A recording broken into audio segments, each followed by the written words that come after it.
ఆ తండ్రి కూతుర్ని అల్లారుముద్దుగా పెంచుకున్నాడు. సర్వం తానై బతుకుతున్నాడు. ఇంతలో విధి వెక్కిరించింది. హోలీ రోజు మినీ వాటర్ ట్యాంక్ కూలి ఆ కూతురు చనిపోయింది. తండ్రి గుండెలు బాదుకున్నాడు. కళ్ల ముందే కన్నబిడ్డ చనిపోవడంతో తట్టుకోలేకపోయాడు.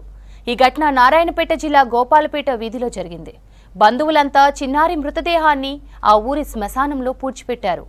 అంత్యక్రియలు ముగిసిన తరువాత బంధువులంతా ఇంటికి వచ్చేశారు. ఆ కన్నతండ్రి కూతురు లేదన్న బాధను తట్టుకోలేకపోయాడు. ఇంటి నుంచి మళ్లీ శ్మశానానికి వెళ్లి కూతురు సమాధి దగ్గరే పడుకున్నాడు. రాత్రి 11 గంటలకు ఇంట్లో వాళ్ళు వెళ్లి చూస్తే కూతురు సమాధి పక్కనే పడుకొని ఉన్న తండ్రిని చూసి కుటుంబ సభ్యులు కన్నీరు మున్నీరుగా విలిపించారు. ప్రస్తుతం ఈ ఫోటో సోషల్ మీడియాలో వైరల్గా మారింది. కన్నబిడ్డ దూరమైనందుకు తట్టుకోలేకపోయిన తండ్రికి సానుభూతి తెలుపుతున్నారు నెటిజన్స్. ఆ తండ్రి కూతుర్ని అల్లారుముద్దుగా పెంచుకున్నాడు. సర్వం తానే బతుకుతున్నాడు. ఇంతలో విధి వెక్కిరించింది. హోలీ రోజు మినీ వాటర్ ట్యాంక్ కూలి ఆ కూతురు చనిపోయింది. తండ్రి గుండెలు బాదుకున్నాడు.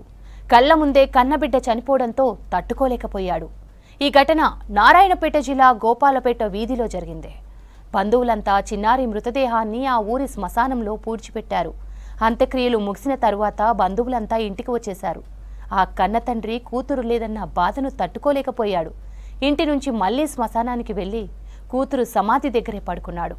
రాత్రి 11 గంటలకు ఇంట్లో వాళ్ళు వెళ్లి చూస్తే కూతురు సమాధి పక్కనే పడుకొని ఉన్న తండ్రిని చూసి కుటుంబ సభ్యులు కన్నీరు మున్నీరుగా విలపించారు. ప్రస్తుతం ఈ ఫోటో సోషల్ మీడియాలో వైరల్గా మారింది. కన్నబిడ్డ దూరమైనందుకు తట్టుకోలేకపోయిన తండ్రికి సానుభూతి తెలుపుతున్నారు నెటిజన్స్.